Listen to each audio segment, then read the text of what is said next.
Welcome back to the YouTube channel of Old Bloke Crypto on January 24th, 2024. This video is not financial advice, for entertainment and education purposes only. Links on our Twitter page of the same name. So let's get into it. Now, looking at the markets, we had a substantial correction overnight, as you can see, 5.5%, and the rest is just today. Depending on the time zone that you're in, it's a lot.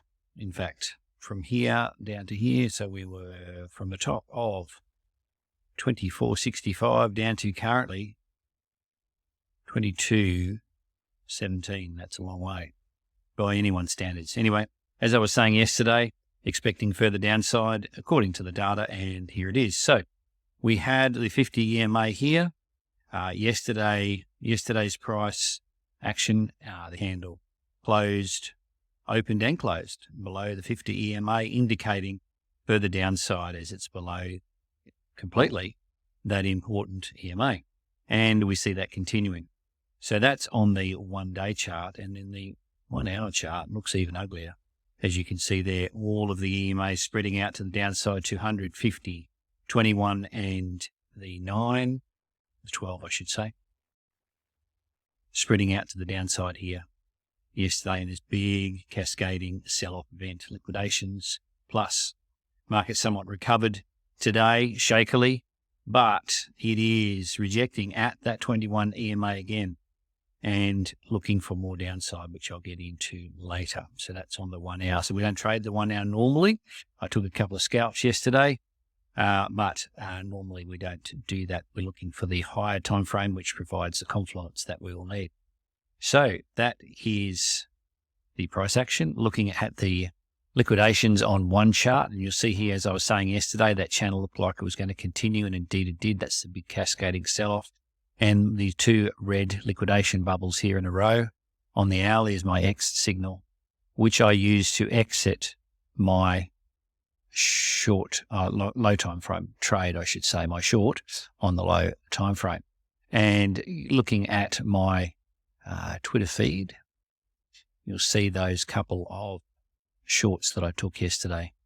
One was for a low time frame opportunity as I saw that cascade begin, and that was nice to take a nice scalp there. The second was closing of a high time frame short hedge that I'd had open for some time, after a number of weeks, in fact, and I was getting paid handsomely by a bit due to the funding rates that the longs were paying. And so Bybit was paying the short. So as I said there, 13.5% of the profit from that trade, was that high time frame trade on that short, was just from funding from the longs. Thanks very much. Okay, so that was the liquidity there. You see that grab happening. Let's have a look at the charts now. Where we're up now, the time of publication, 22.14. And you'll see that there is still plenty of liquidity down to the downside here. So there's plenty of longs that are still in the market, and there's plenty of shorts here, as you can see. So currently, as you see, the price is 22.14. We've got plenty of liquidity down here to be grabbed by the price action that, in my opinion, is going to continue to the downside. There has been a short-term spike up, as we saw on the hourly. But, yeah, as I said, it is rejecting at the important 21 EMA. Still plenty of selling pressure from GBTC every day.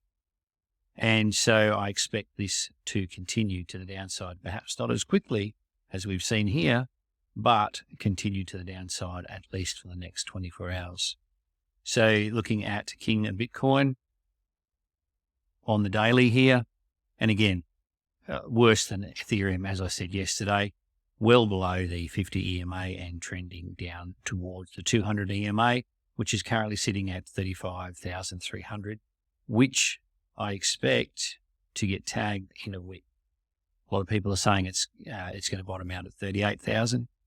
I'm saying it's more likely, nothing certain, of course, but in the balance of probabilities, it's likely to head towards that EMA, to that 200 EMA, as the 200 EMA is heading towards it. So a confluence somewhere between here and 35,365. Looking at the ETH-BTC ratio, you can see that it's come right back as the page continues to load. Like I said, coming right back to the 50 EMA, as you see there, it's currently sitting just above it. The ETH-BTC ratio. It's going to be interesting to see how that goes and whether it comes back below that 50 EMA or it bounces off it. It's going to be very interesting, that ratio. So we're just going to watch it now. Currently it's at 0.0559. Yes, very interesting, especially with the hype that's starting to build already regarding the Ethereum ETFs and the posts on Twitter and the YouTube videos from the regular shillers and so forth out there.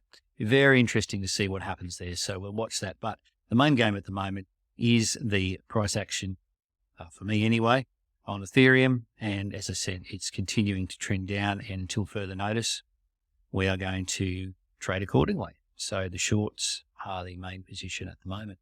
We shall see what happens in the next few days. Very interesting to watch and participate in. Thankfully, a volatile market, which is what traders thrive on. This is Old Bloke Crypto. Until tomorrow, safe trading.